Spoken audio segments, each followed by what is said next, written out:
নমস্কাৰ, মই জ্যোতিষী অৰুণৰঞ্জন শৰ্মা জুলাই মাহৰ মাহিলী ৰাশিফললৈ স্বাগতম জনাইছোঁ।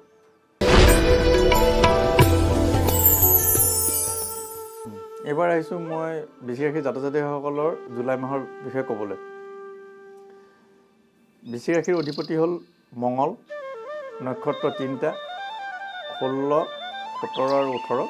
16 নম্বৰ নক্ষত্ৰ বিশাখা নক্ষত্ৰ, 17 নম্বৰ নক্ষত্ৰ অনুৰাধা নক্ষত্ৰ আৰু 18 নম্বৰটো হ'ল জ্যেষ্ঠা নক্ষত্ৰ।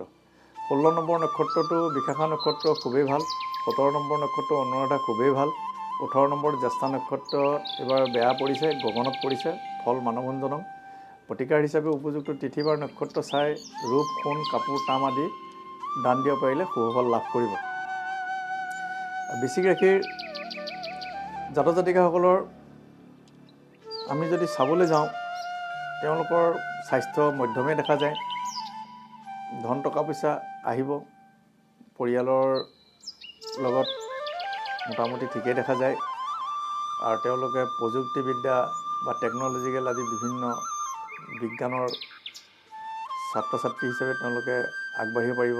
যদি তেওঁলোকে ছাত্ৰ ছাত্ৰীসকলে বিজ্ঞানৰ দিশত পঢ়িব যায়, তেওঁলোকৰ খুব ভাল ফল লাভ কৰিব।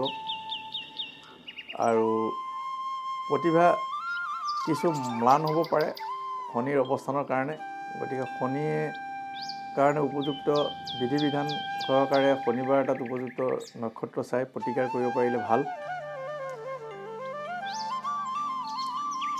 মঙল যিহেতু স্বক্ষেত্ৰে স্বগৃহে বহি আছে, তেওঁলোকৰ শত্ৰু নাশ হ'ব। শত্ৰুঞ্জয়ী যুগ আছে বৃশ্চিক ৰাশিৰ এই জুলাই মাহটোতে। আৰু আকস্মিকভাৱে তেওঁলোকৰ কিছু ধনপ্ৰাপ্তি হোৱাৰ সম্ভাৱনা আছে। আৰু তেওঁলোকৰ ভাগ্য উদয় হ'ব। যিসকলৰ কিছুদিন ভাগ্য পলম হৈছিলে, কিবাকিবি শুভকৰ্মত তেওঁলোকৰ যদি ভাগ্য হ'বলগীয়া আছিলে, সেই ভাগ্য উদয় হোৱাৰ সম্ভাৱনা আছে। আৰু তেওঁলোকৰ কৰ্ম প্ৰাপ্তিৰ যুগ দেখা গৈছে, কিন্তু কৰ্ম প্ৰাপ্তিটো হোৱাৰ পিছত কৰ্ম হয়তো কিবা কাৰণত বিচ্যুত হ'ব পাৰে, গতিকে সাৱধানে থকাটো ভাল। আয় উপাৰ্জন তেওঁলোকৰ ভালেই দেখা যায়। আৰু কিছু ব্যয় তেওঁলোকৰ হ'ব, গতিকে তেওঁলোকে অকণ সাৱধানে চলিলে ভাল। আৰু এই বৃশ্চিক ৰাশিৰ উল্লেখযোগ্য জুলাই মাহত কিছুমান দিন আছে। মই উল্লেখযোগ্য দিনসমূহৰ বিষয়ে ক'বলৈ ওলাইছোঁ। মঙলবাৰ 29 আহাৰ এটা অমাৱস্যা তিথি আছে, এই তিথি পালন কৰিব পাৰিলে খুব ভাল। বৃহস্পতিবাৰ 16 জুলাই 31 আহাৰ শ্ৰী শ্ৰী জগন্নাথদেৱৰ ৰথযাত্ৰা আছে, এই ৰথযাত্ৰাত অংশগ্ৰহণ কৰিব পাৰিলে খুব ভাল।